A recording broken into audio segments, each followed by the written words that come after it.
So about 3 days ago, I said if SoundHound, ticker symbol SOUN, could stay above 1320, then you guys should look for a run to 1525. And if the buyers could get above that level and use it as support, then look for a run to $17 per share. Take a listen. Now to the upside, if SoundHound can stay above current support at 1320, then I want you guys to look for a 12% run to 1525. And if buyers can get above 1525 and use that level as support, then look for a run to $17. And from current price, that would be a return of over 25%. And once again, my analysis was 100% accurate. So if you're currently watching and you're not yet subscribed, do consider subscribing. My analysis is absolutely for free. Take full advantage of it. It's free. Now back on August the 6th, I said if Apple could break above resistance at 217, then you guys should look for a run to 233. Take a listen. Above current support, if Apple can get above 217, then I want you guys to look for a 9% run to 233. Now, looking at the current chart, you guys can see that once Apple cleared resistance at 217, the stock pretty much went straight to my price target at 233. In the trading world, this price movement is also referred to as a gap and go. And that is when a stock would usually just gap above a key level and proceed towards the upside. Now, this morning we had the producer price index, which came in hotter than expected. Let's go ahead and take a listen to the report. We're a couple seconds away, folks, from our July release of the Producer Price Index.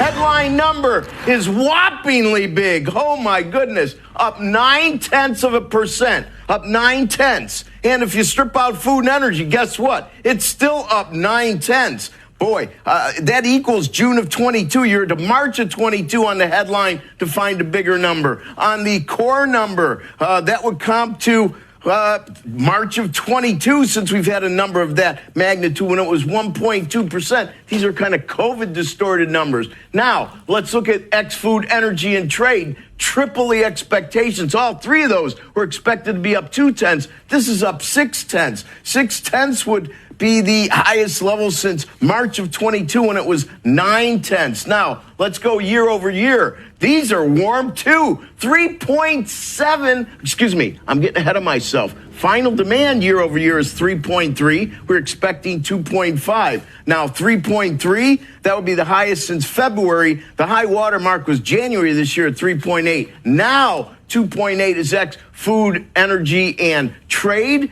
That is definitely higher than 2.5 expected. 2.8 would be the highest since March. And right in the middle there, we have X just food and energy. That number coming in at 3.7. I kept it for last because that really is a very, very large number. 3.7, well, that would be the largest since March when it was 3.9. So we see every single metric is warmer than expected. Every single metric is significantly higher sequentially. Now let's go to initial jobless claims. Here's a bit of good news, 224,000. That's down 3,000 from a slightly revised 227. And we're the 12th consecutive week above 1.9 million, and continuing claims, 1,953,000. Once again, it all gets stacked up pretty tight. What we're thinking about is these numbers go all the way back to November of 2021. And the next jump up from these numbers will be when we pop over 2 million. The last time we did that was, as I said, Nova 21, 2,041,000. So we saw interest rates move up to this kind of 4.25 level in 10s. The 2-year has moved up to a bit to 370, and every maturity now, except for 30-year bonds, are higher in yield. 30-year bonds are virtually unchanged.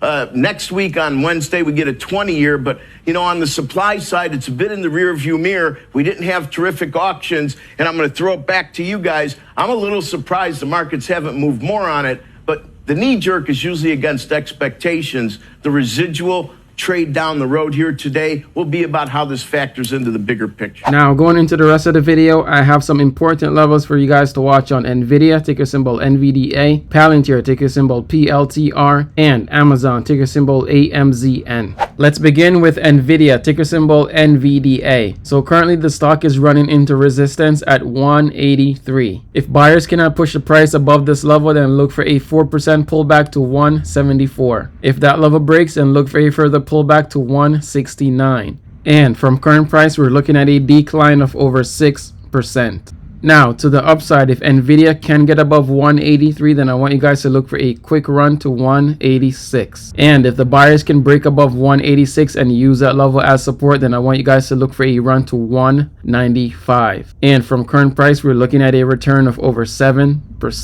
The next stock is Palantir, ticker symbol PLTR. So at the time of this recording, Palantir is now losing support at 183. If the stock cannot get back above this level, then look for a continuation down to 176. And if that level breaks, then look for a further pullback to 169. And from current price, we're looking at a decline of over 5%.